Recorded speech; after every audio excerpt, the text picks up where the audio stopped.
About 15 years. Yeah. Do you remember your draft day moment, and were you nervous? Were you excited? What was it like for you? I think it's a little bit of both. Yeah. So long ago, but I was in New York with my family and my friends. It's a special day because you work your whole life for that one moment.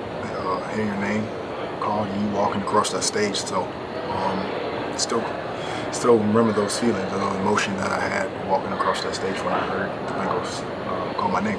Is there one thing maybe to tell who's going to be picked tonight, or throughout the whole weekend, a piece of advice this draft weekend as they get ready to hear their names called? I think the biggest thing that I can give the young guys is embrace it, enjoy the moment. You only get drafted once, no matter first, second round, second day, third day.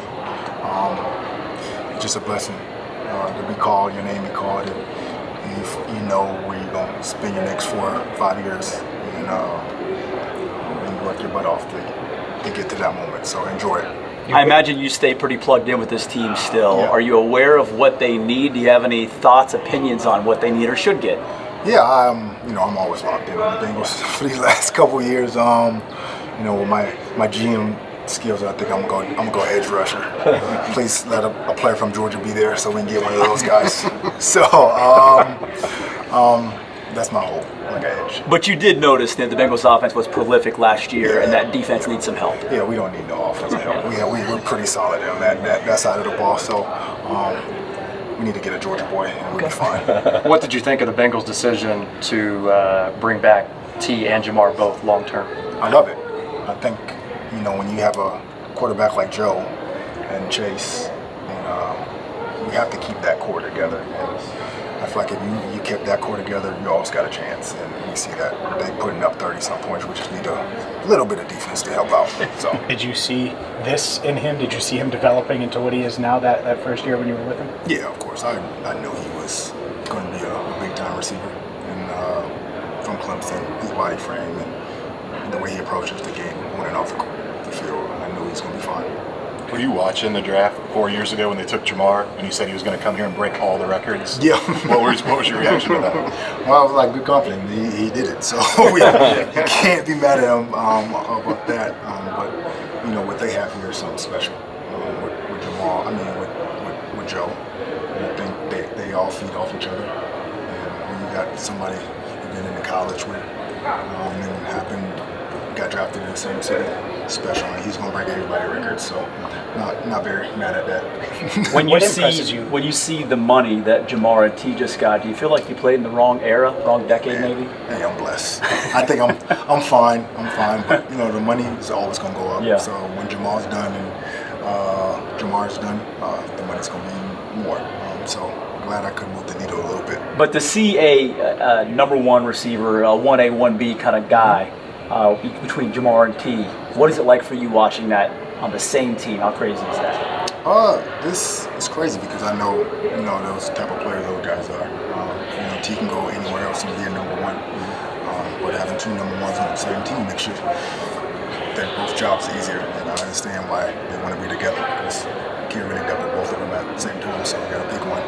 What impresses you most about Jamar and just watching him? I think for me, it's just his when he gets the ball in his hands, it's so electric.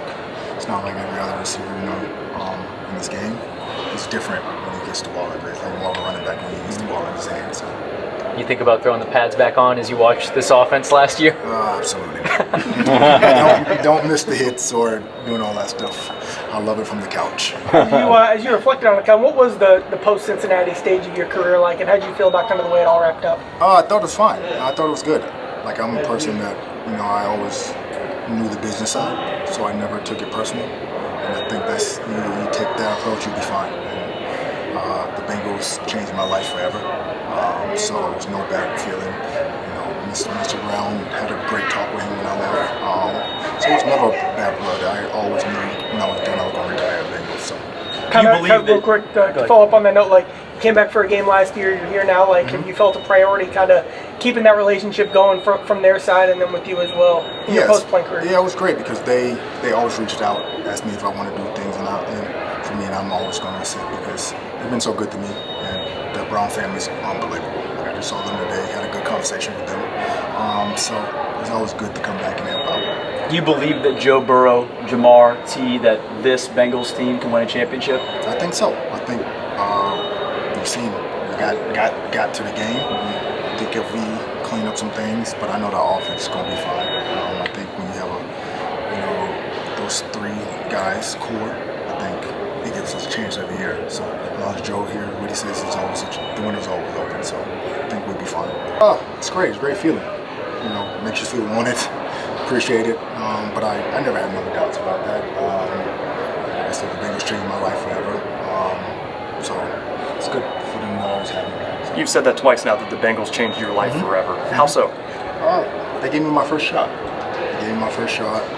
Got an extension here. Played 10 years here. So not a lot of people can say that for the same organization. And I got hurt those 2 years. They never swayed, never altered. And this says a lot about the organization. What's it like seeing Burrow kind of turn into the quarterback that he's been, given that you saw him from day one? Oh, I knew he was going to be great. I think from his approach of a game, I think playing that position, you have to be a level-headed guy. And from day one, he's been that guy. You have a favorite memory of, you did your first memory when you, being around him, you're like, oh, this is definitely a guy who's a little bit different? I think for me, when I saw him step up in the team meeting about social justice stuff, I think that's when I knew he was going to be special, because coming in as a young guy, you don't see young guys stepping up like that. So. How old's Ace now? Easy? He's 8. He's 8 years old, and I got a 6-year-old. So we're in travel baseball right now, and that keeps me busy. Are you coaching? I am coaching. What do you think? What's it like being on the other side? What is the key to being a youth sports coach for you? Please be quiet, because the baseball parents are great. And the moms, not the dads, the moms. So it's been fun. It's been unbelievable. Is he playing football though? Yeah, he plays flag. He plays flag football, and then he plays basketball and travel baseball right now. What position do you play? He plays short in baseball, and then receiver, and then guard in basketball. Gotcha. Did you specifically want to keep him away from tackle and do flag? You believe in flag? Yeah. He's not playing tackle until I can coach. So probably like 7. I told him 7th grade, but he's probably like 8th grade now. So he wants to play tackle now, but I'm like, absolutely not. So yeah. So, can he juggle? No, he can't. He gets so mad he can't do it, and I don't want to teach him right now. Do you juggle in front of him just to taunt him? I do. I juggle in front of his teammates, and they all get mad. Yeah, Coach AJ, you have to teach us how to juggle. I'm like, later. Still talk to Andy pretty I often? do. We all in the group chat. Andy, Hawk, Mo, Marv. We all in the group chat. Yeah. Just talked to Hawk a couple days ago. He's shooting a Tubi movie. So he's a guy that stays. Can you get a part? Are you going to get you I don't want no part of that. I support him, but who's the most active in the group chat? Who's the one that keeps it going? Oh man, probably Hawk. Hawk is the most active, because he always got something going on. Yeah. He's always trying to pitch an idea to something. So, he's not shy with cameras. No, he's not. You know that. So is it crazy that Andy's still in the league? No, it's not crazy, because I know the type of guy he is, and what he can teach a young guy.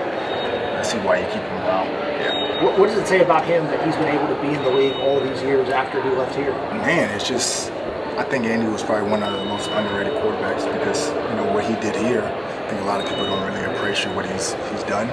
One of the smartest guy, nicest guy I've been around. I think it's just his knowledge for the game is unmatched, and he loves it. I'm telling you, he loves playing